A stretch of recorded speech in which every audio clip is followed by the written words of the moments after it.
Hello everyone, welcome to first step future India. இந்த வீடியோவில் நம்ம பார்க்க போகிறது part 3 video. So part 2 video வரைக்கும் லெசனோட ஃபுல் இன்ட்ரடக்ஷன் பார்ட் 1லேயும், அதுக்கப்புறம் ஃப்ரீடம்னா என்ன, மக்கள் வந்து இது என்னோட நாடுங்கிற நேஷ்னலிசம் உணர்வை எப்படி வளர்த்துக்கிட்டாங்க, ஸோ எப்படி வந்து அசோசியேஷன்ஸ் ஃபார்ம் ஆச்சு, அந்த அசோசியேஷனோட ஒர்க் எப்படி இருந்தது, மக்களை எப்படி அப்ரோச் பண்ணாங்க, இந்தியன் நேஷ்னல் காங்கிரஸ் எப்படி ஆரம்பிச்சுது, என்ன மாதிரி பீப்புள் அதில் இருந்தாங்க, அவங்க எப்படிப்பட்ட அப்ரோச் எல்லாம் கையெடுத்தாங்கன்றது எல்லாமே நம்ம பார்த்தோம்.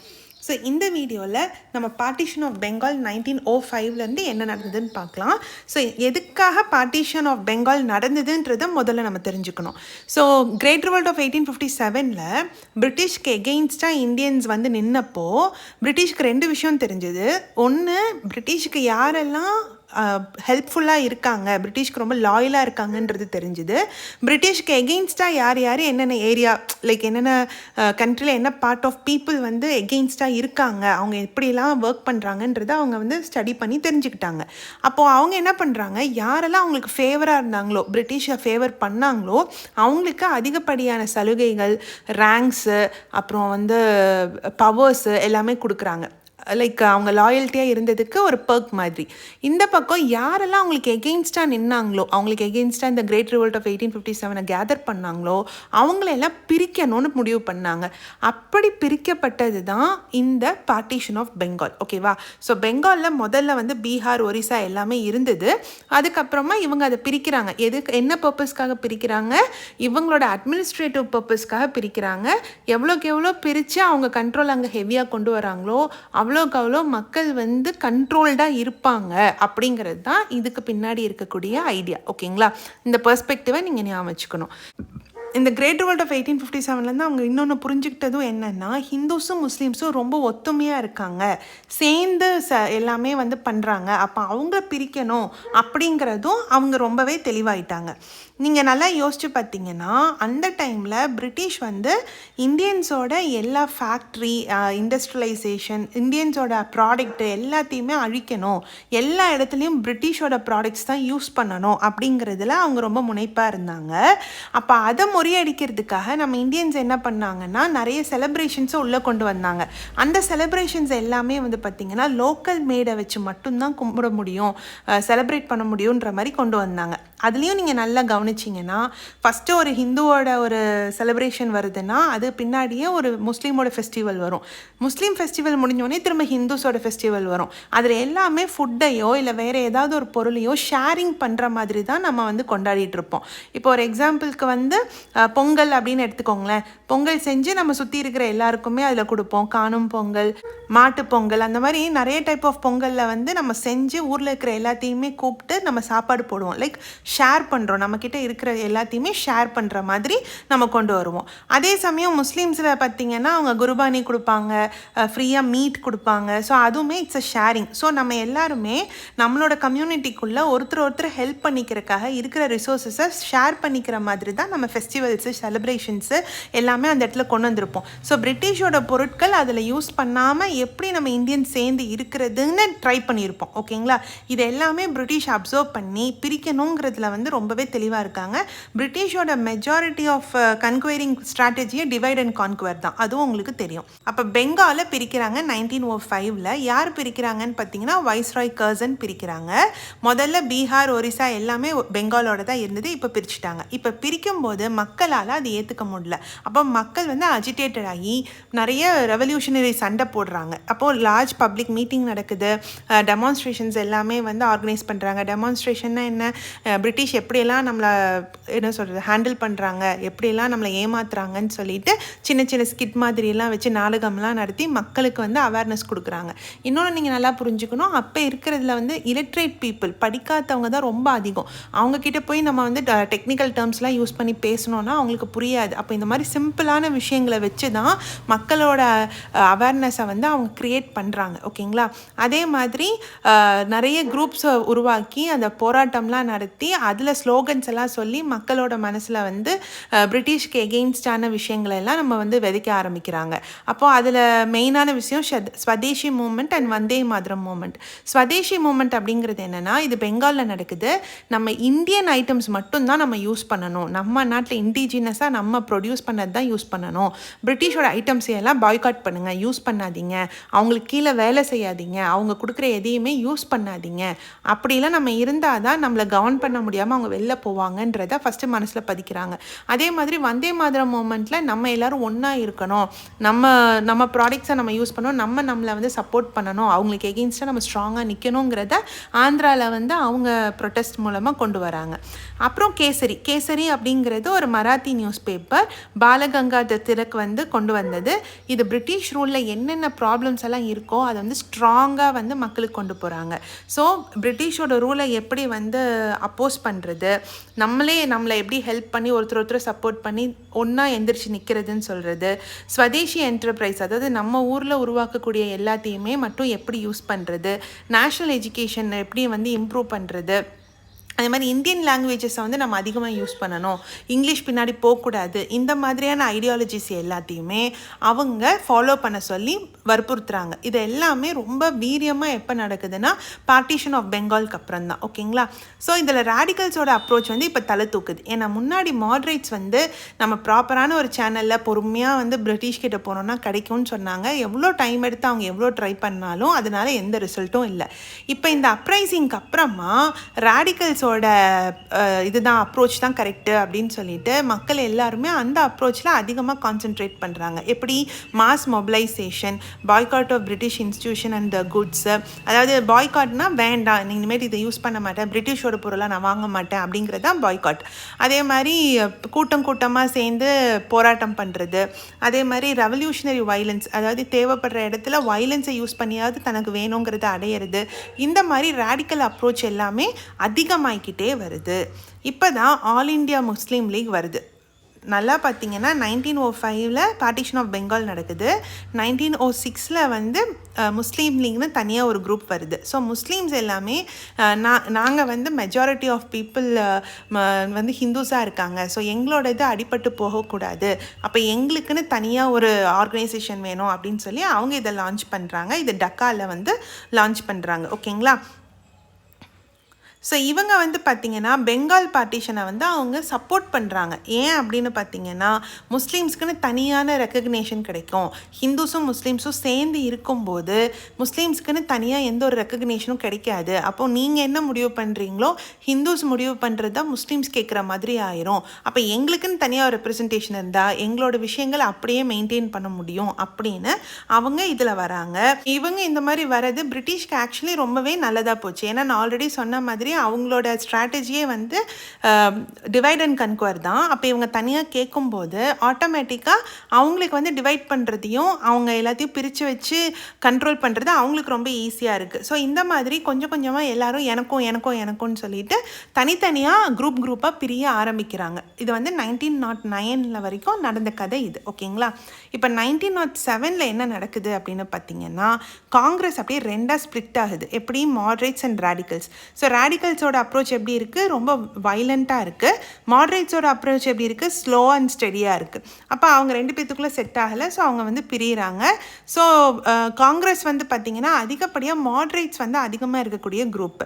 ஸோ இந்த குரூப் வந்து 1907 பிரிஞ்சு 1915 திரும்பவும் ஒன்று சேர்றாங்க. ஓகேங்களா? கிட்டத்தட்ட வந்து ஒரு 8 வருஷத்துக்கு அப்புறமா அவங்க ஒன்று சேர்றாங்க.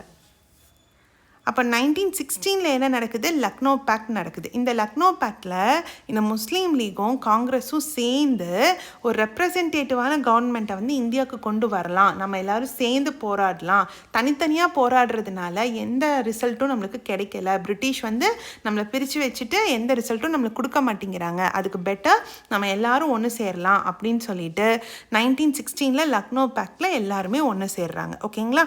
ஸோ இது வரைக்கும் நம்ம நேஷ்னலிசம் எப்படி வளர்ந்தது, அதுக்கப்புறம் இண்டிபெண்டன்ஸை நோக்கி எப்படி நம்ம போராடணும், என்னென்ன ஸ்ட்ராட்டஜிஸ் ஃபாலோ பண்ணோம், எவ்வளோ இம்பார்ட்டன்ட் குரூப்ஸ் இருந்தது, அவங்க எப்படி பிரிஞ்சாங்க, எப்படி சேர்ந்தாங்க, இது எல்லாத்தையும் நம்ம பார்த்துட்டோம். இந்த இயர்ஸும் ஹெட்டிங்ஸும் ரொம்ப இம்பார்ட்டன்ட், கரெக்டாக அதை நோட் பண்ணிக்கோங்க.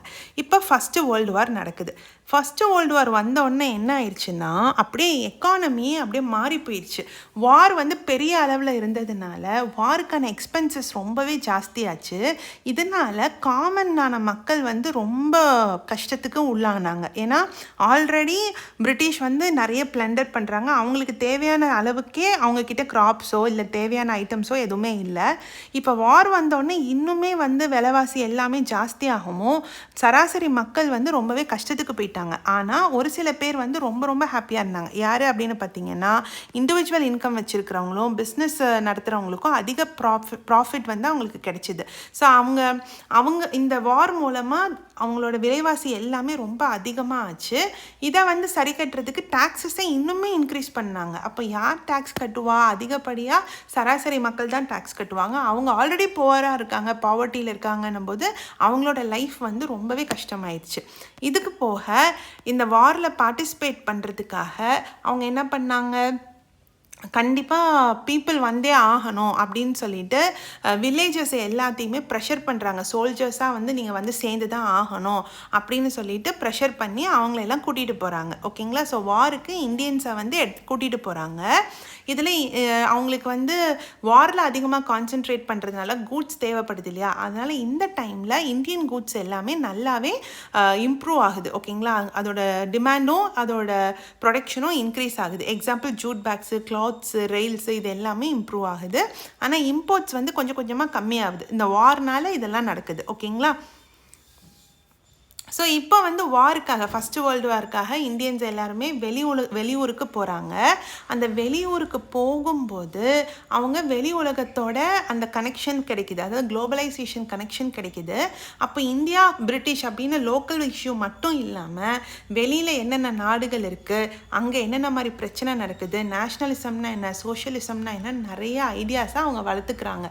அப்போது இந்தியன்ஸ் வந்து இன்னும் எப்படியெல்லாம் வந்து நம்மளை மாற்றிக்கலாம், இன்னும் என்னென்ன ஆப்பர்ச்சுனிட்டிஸ் இருக்குது இதுலேருந்து வெளியில் வர்றதுக்கு, பிரிட்டிஷை துரத்துறதுக்குங்கிற நாலேஜும் அவங்க வந்து கெயின் பண்ணுறாங்க. ஸோ 1917 அப்படி மக்களுக்கு தெரிஞ்சது தான் ரஷ்யன் ரெவல்யூஷன். ஸோ இதில் வந்து சோஷியலிசம் அப்படிங்கிற ஒரு ஐடியாவை வந்து நம்ம கற்றுக்குறோம். அதுக்கப்புறம் வந்து 1919 நேஷ்னலிசம் வந்து கொஞ்சம் கொஞ்சமாக வளருது. ஸோ இந்த நேஷ்னலிசம் எந்த குரூப் ஆஃப் பீப்புள் கிட்ட அதிகமாக வளருது, அதாவது இந்த குரூப்ஸ் எல்லாம் அசோசியேட் பண்ணுறாங்கல்ல, இவங்க இல்லாமல் இன்னும் வேறு யார்கிட்டலாம் வளருதுன்னு பார்த்தீங்கன்னா பெசன்ஸ், tribal, students, women's, factory workers, இவங்க எல்லாருமே பிரிட்டிஷ்க்கு எகெயின்ஸ்டாக நேஷ்னலிசம் அப்படிங்கிற ஒரு ரூஃபுக்கு கீழே வராங்க. ஓகேவா? இந்தியா நாங்கள் பார்த்துக்குறோம், நீங்கள் வெளில போங்கன்ற ஐடியாலஜிக்குள்ளே வராங்க. இந்த டைமில் தான் காந்தி உள்ளே வராரு.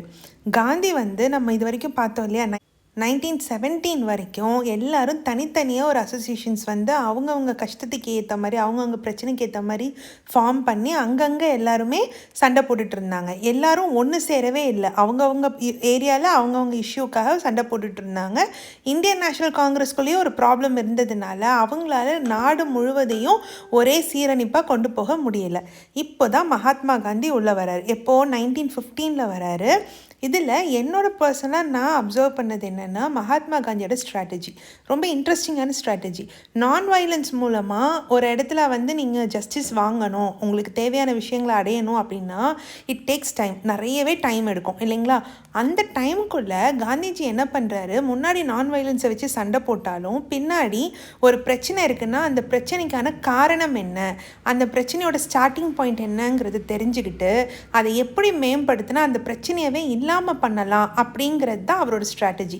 ஸோ அவருக்கான அந்த ரிசல்ட் வரதுக்குள்ளே, சத்தியாகிரகா மூலமாக அவருக்கு அந்த ரிசல்ட் வரதுக்குள்ளேயே இந்த பக்கம் அந்த பிரச்சனைக்கான காரணத்தை சரி பண்ணி அந்த பிரச்சனையை முழுசாக இல்லாமல் பண்ணுறாரு. அப்போ அந்த ரிசல்ட் வரதுக்கும் இவர் அதை சரி பண்ணுறதுக்கும் அடுத்த ஸ்டெப்புக்கு முன்னேறதுக்கும் அது காரணமாக அமையுது. இதுதான் நான் காந்திஜி கிட்ட அப்சர்வ் பண்ண ஒரு ஸ்ட்ராட்டஜி. ஒரு எக்ஸாம்பிளுக்கு சவுத் ஆஃப்ரிக்காவில் வந்து ஃபஸ்ட்டு இவர் டிஸ்கிரிமினேஷனை ஃபீல் பண்ணும்போது, அந்த ஃபேஸ் பண்ணும்போது அவர் தெரிஞ்சுக்கிட்ட விஷயம் என்னென்னா, இங்கே இருக்கிற மக்களுக்கு படிப்பறிவு இல்லை, படிப்பறிவு இருந்தாலும் அதை எக்ஸ்ப்ரெஸ் பண்ண தெரியல, லாங்குவேஜ் இங்கிலீஷுங்கிற லாங்குவேஜ் தெரியல அப்படின்றத புரிஞ்சுக்கிட்டு அவங்க லோக்கலில் இருக்கிற பீப்புள் முன்னாடி வந்து நான் வைலன்ஸ் மூலமாக பிரிட்டிஷ்கிட்ட சண்டை போட்டுட்டே பின்னாடி லோக்கலில் இருக்கிற பீப்புளை எஜுகேட் பண்ணுறாரு, அவேர்னஸ் கொடுக்குறாரு. இங்கிலீஷை வந்து சரளமாக பேசுகிறதுக்கும் அவங்களோட எக்ஸ்ப்ரெஷனை வந்து அதாவது அவங்க மனசில் இருக்கிற ஃபீலிங்ஸை வார்த்தையாக மாற்றுறதுக்கான எஜுகேஷனை கொடுக்குறாரு. அப்படி பீப்புள் ஒன்று சேர்ந்து வாய்ஸ் கொடுக்குறாங்க. அப்போது காந்திஜிங்கிற தனி மனுஷனாக இல்லாமல் ஒரு குரூப் ஆஃப் பீப்புளாக மாறும்போது அவங்களுக்கு தேவையான விஷயங்கள் கிடைக்கிது. இதுதான் நான் அவரோட அப்ரோச்சில் அப்சர்வ் பண்ண ஸ்ட்ராட்டஜி. அதே விஷயத்தை இங்கே வந்து அவர் பண்ணுறாரு. இப்போ 1915 அவர் இந்தியாவுக்கு வரும்போது என்டையர் உலகத்துலேயுமே ரொம்ப பேர் வாய்ந்த ஒருத்தர். ஸோ காந்தியை வந்து ஒரு போராளியாக பார்த்ததை விட சராசரி மக்கள் வந்து அவர் ஒரு கடவுளாக பார்த்த ஒரு டைம். ஸோ அவர் வந்தாவே பிரச்சனை சால்வ் ஆயிருங்கிற மென்டாலிட்டி மனப்பான்மை எல்லாருக்குமே உண்டு. சரிங்களா? அப்போ அவர் வந்து வராரு சவுத் ஆஃப்ரிக்காலேருந்து இந்தியாவுக்கு. ஃபஸ்ட்டு விஷயம் என்ன பண்ணுறாரு அப்படின்னா என்டையர் இந்தியாவையுமே முதல்ல ஃபஸ்ட்டு 1 இயர் வந்து சுற்றி பார்க்குறாரு. அதாவது என்னென்ன பிரச்சனை, மக்களுக்கு என்ன தேவை, எந்த இடத்துல வந்து அவங்க செட்பேக் ஆகுறாங்க எல்லாத்தையுமே வந்து அவர் பார்க்குறாரு. காந்திஜி நிறுவன ஒரு ஆர்கனைசேஷன் அப்படின்னா அது நேட்டல் காங்கிரஸ். இது வந்து காந்தியே எஸ்டாப்ளிஷ் பண்ணது. எதுக்காக அப்படின்னு பார்த்தீங்கன்னா தர்பானில் இருக்கக்கூடிய இந்தியன்ஸ் இருக்காங்க இல்லையா சவுத் ஆஃப்ரிக்காவில் 1895 இதை நிறுவியிருக்காரு. எதுக்காகனா ரேஷியல் டிஸ்கிரிமினேஷனுக்கு எகெயின்ஸ்டாக. அதுக்கப்புறமா ஒரு வருஷம் ஃபுல்லாக இந்தியாவை சுற்றி என்னென்ன பிரச்சனை என்ன இருக்குது எல்லாத்தையுமே அப்சர்வ் பண்ணதுக்கப்புறமா கொஞ்சம் கொஞ்சமாக அவர் களத்தில் இறங்குறாரு. பிரிட்டிஷ்க்கு எகெயின்ஸ்டாக எல்லா ஆர்கனைசேஷனையுமே ஒன்று சேர்த்துறாரு. இவர் ஒரு க்ளூ மாதிரி இருந்து ஒரு பிரச்சனையுமே அதாவது இந்த இப்போது தமிழ்நாட்டில் ஒரு பிரச்சனை இருக்குன்னா அது தமிழ்நாடோட பிரச்சனையாக பார்க்காம என்டையர் இந்தியாவுமே அதை பற்றி பேசுகிற மாதிரி கொண்டு வராரு. எல்லாருமே அந்த ஒரு பிரச்சனைக்காக போராடுற மாதிரி மாற்றுறாரு. அப்படி அவர் பண்ணதான் சம்பாரன், கேதா, அகமதாபாத்தில் வந்து 1918 மில் ஒர்க்கர்ஸ் ஸ்ட்ரைக் அந்த மாதிரி எல்லாமே பண்ணுறாரு. ஸோ இன்னும் சில லீடர்ஸ் எல்லாம் இவர் கூட சேர்றாங்க. அதுதான் ராஜேந்திர பிரசாத்தும் வல்லபாய் பட்டேலும். ஓகேங்களா? ஸோ இந்த மாதிரி ஒரு க்ளூ மாதிரி என்டையர் இந்தியாவையுமே அவர் உள்ளே கொண்டு வராரு. அப்புறம் 1919 1922 வரைக்கும் ஆக்டிவாக பிரிட்டிஷ்க்கு எகெயின்ஸ்டாக நிறைய போராட்டங்களை அவர் பண்ணுறாரு. ஃபஸ்ட்டு ஒன் ரவுலட் சத்தியாகிரகா 1919 அவர் ஆரம்பிச்சிருக்காரு. இது எதுக்காகனா ஃப்ரீடம் ஆஃப் எக்ஸ்ப்ரெஷனையும் அவங்களோட ஃபண்டமெண்டல் ரைட்ஸையும் வந்து பிரிட்டிஷ் வந்து குறைக்கிறாங்க. அதுக்கு எகெயின்ஸ்டாக அவங்க வந்து குரல் கொடுக்குறாங்க. ஸோ அவங்க போலீஸ்க்கு அதிக பவரை கொடுத்து பீப்புளை சப்ரெஸ் பண்ண ட்ரை பண்ணியிருக்காங்க. ஓகேங்களா? 6 ஏப்ரல் 1919 அ டே ஆஃப் நான் வயலண்ட் அப்போசிஷன் ஆஃப் ஆக்ட் அப்படின்னு கொண்டாடுறாங்க. ஸோ இதே மாதிரி நிறைய சபாஸ் சத்தியாகிரகா சபாஸ் வந்து என்டையர் இந்தியாலையும் நிறைய இடத்துல வந்து செட்டப் பண்ணுறாங்க. ஸோ அவரோட சப்போர்ட்டர்ஸ் எல்லாருமே ஒன்று சேர்றாங்கன்றது தான் இதோட அர்த்தம். So first all India struggle against British government அப்படிங்கிறது ஜாலியன் வாலாபாக் மசக்கர். சரிங்களா? ஸோ என்டையர் இந்தியாவுமே ஒன்றா நின்று சண்டை போட்டது. ஸோ ஜெனரல் டயர் அப்படிங்கிறவர் வந்து ஆம்ரிஸ்டரில் பாய் சக்தி டே ஏப்ரல் 13 அன்னைக்கு பாய் சக்தி டேன்னு ஒன்று செலிப்ரேட் பண்ணுறாங்க. அதுக்கு சராசரியாக ஒரு மார்க்கெட்டில் கூடின மக்களை அப்படியே வந்து ஒரு காம்பவுண்டுக்குள்ளே வச்சு கொள்றாரு. அதுதான் ஜாலியன் வாலாபாக் மசக்கர். அப்போது 3000 பேரை சுடுறதுக்கு அவர்கிட்ட குண்டு இருந்திருக்காதுல. அப்போ குண்டு இல்லைன்னும் போது அவங்கள அந்த துப்பாக்கியை திருப்பி அடிச்சே கொண்டாரு.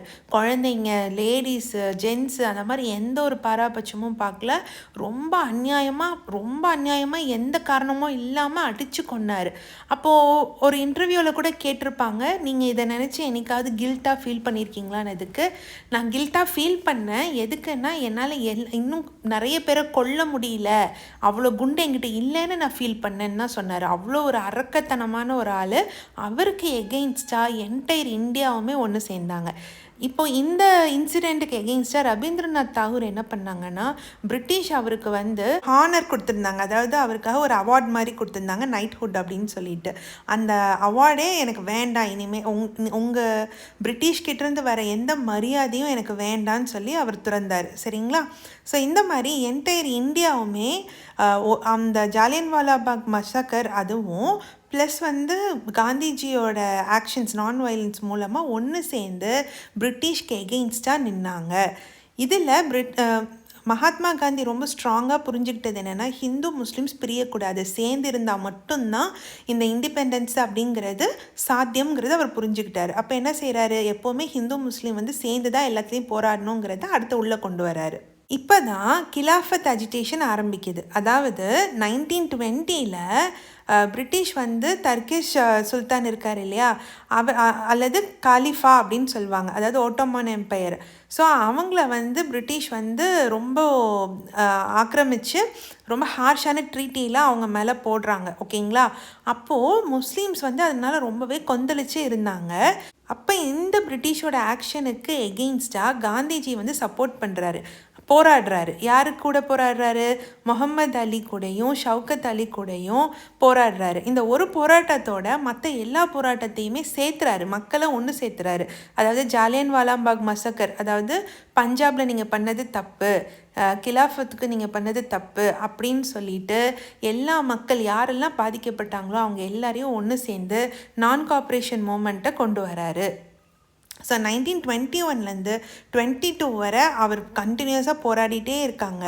மக்கள்லாம் வந்து கொஞ்சம் கொஞ்சமாக அவங்க சப்போர்ட்டை ரைஸ் பண்ணி எல்லாரும் போராட்டத்துக்குள்ளே வராங்க. அதோட வெற்றியாக எதை பார்க்கலான்னா, லாயர்ஸு, ஸ்டூடெண்ட்ஸு, லேடிஸு, அந்த மாதிரி ரொம்ப முக்கியமான ஒரு சொசைட்டியில் பங்கு வகிக்கிற எல்லாருமே உள்ளே வர ஆரம்பிக்கிறாங்க. ஸோ நான் காம்பரேஷன் மூமெண்ட்டுங்கிறது பெரிய அளவில் பிரிட்டிஷ்க்கு எகெயின்ஸ்டாக வந்து நிற்குது. ஓகேங்களா, ஸோ இதில் லாயர்ஸ் அப்படின்னு பார்க்கும்போது மோதிலால் நேரு, சிஆர் தாஸ், சி ராஜகோபாலாச்சாரி, ஆசஃப் அலி, இவங்க எல்லாருமே வந்து பிரிட்டிஷ்க்கு கீழே நான் ப்ராக்டிஸ் பண்ண மாட்டேன் அப்படின்னு சொல்லிட்டு அதையெல்லாம் விட்டுட்டு வெளியில் வராங்க. ஸோ பிரிட்டிஷுக்கு கீழே எதுவுமே எங்களுக்கு வேணாம், பிரிட்டிஷ்னால் வர எதுவுமே எங்களுக்கு வேணான்னு சொல்லி நான் காம்பரேஷன் மூமெண்ட்டில் அப்படியே எதிர்த்து நிற்கிறாங்க. பிரிட்டிஷ் திணற அடிக்கிறாங்க. ஓகேங்களா, ஸோ இது வரைக்கும் நம்ம பார்க்கலாம். நெக்ஸ்ட் என்ன நடந்ததுங்கிறத நெக்ஸ்ட் வீடியோவில் பார்க்கலாம். நல்லா படிங்க. நெக்ஸ்ட் வீடியோவில் மீட் பண்ணலாம். தேங்க்யூ.